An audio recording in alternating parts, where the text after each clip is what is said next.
All right, welcome to The Explainer. Today we're peeling back the layers of a city everyone thinks they know, Las Vegas. You picture the neon, the noise, but something else is taking shape there, a whole new reality. And we're going to dig into exactly what that is. I mean, for decades, this is what everyone thought of when they heard Vegas, right? Slot machines and showgirls. It's this powerful, almost cartoonish image.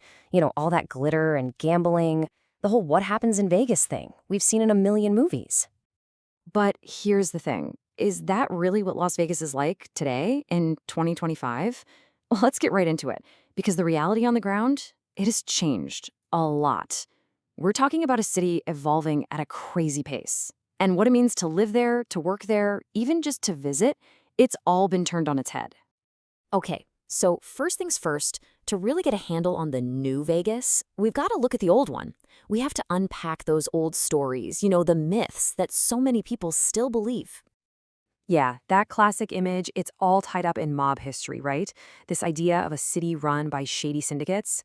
But honestly, those days are long, long gone. Today, the Strip isn't run by some mob boss in a back room. It's run by huge, publicly traded corporations. Think Wall Street, not The Godfather. And it's not just myths about who runs the town. Nope, they spill right onto the casino floor. So many people still walk in thinking they can beat the system with, a little magical thinking. They're looking for that hot machine, or they've got their lucky charm, genuinely believing they can be the one to outsmart the odds. But here's the reality check. Casinos don't run on magic. They run on cold, hard math. The heart of every slot machine is something called a random number generator, or RNG. And what that means is that every single spin is a totally separate, completely random event. The machine doesn't remember the last spin, and it has no idea what the next one will be. It's pure, unadulterated chance every single time. So if the whole city isn't just about gambling anymore, then what is? What's the new engine driving Vegas forward?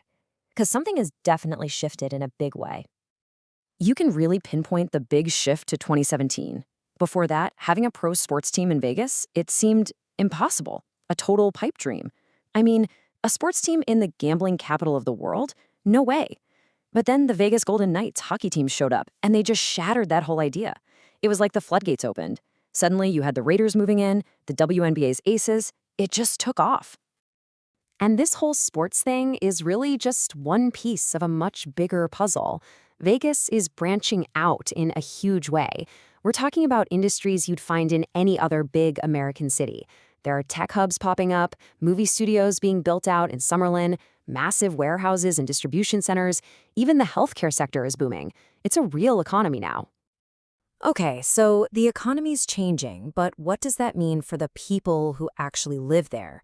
The millions of folks who call Las Vegas home, way off the Strip. What's daily life really like for them?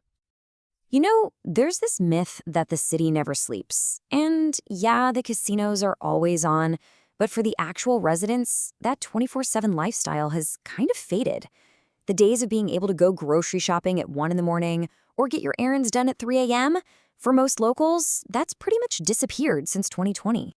But then there are these other sides to living in Southern Nevada, some really surprising perks. I mean, think about this.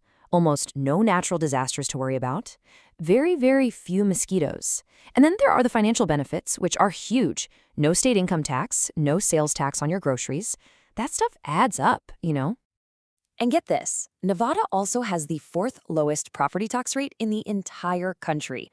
That is a massive financial win for homeowners, and it's something most people completely miss when they think about Vegas.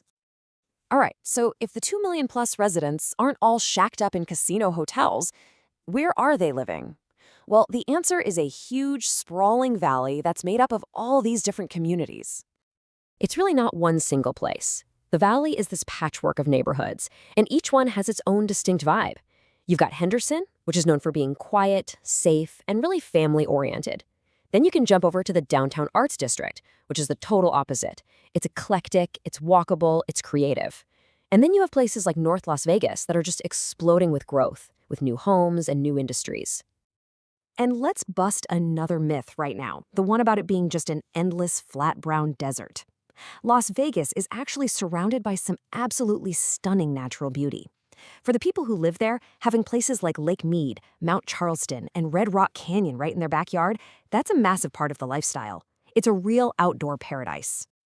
But look, all this fast-paced change, it's not all smooth sailing. It comes with some real challenges.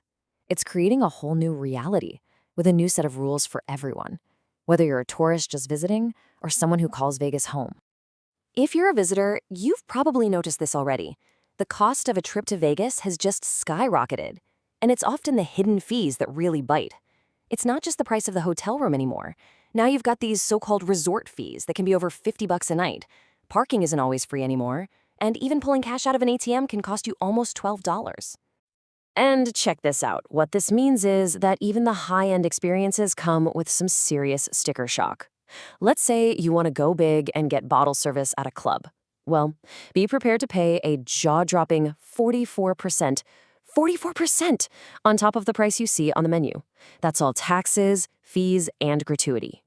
And all of this super aggressive tourist-first growth, it's causing some real friction with the locals. We saw this play out in a big way with the Formula One race. The construction was just massive, and it left a lot of local businesses and everyday commuters feeling totally overlooked, like they didn't have a voice in what was happening to their own city.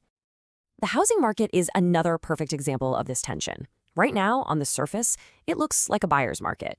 Sellers are offering discounts, helping with closing costs, but there's this huge risk just under the surface. The thing is, Vegas hasn't built enough houses for over a decade. So if interest rates cool even a little bit, a flood of new buyers could rush in. And with so few homes available, prices could just go through the roof. So what's the big takeaway here? It's that Las Vegas is a city that is always reinventing itself, and it's doing it faster than ever. It's grown way beyond those old Sin City myths. It's become a much more complex, more diverse, and yeah, sometimes a more challenging place to be. And it really leaves you wondering, what on earth will its next chapter look like?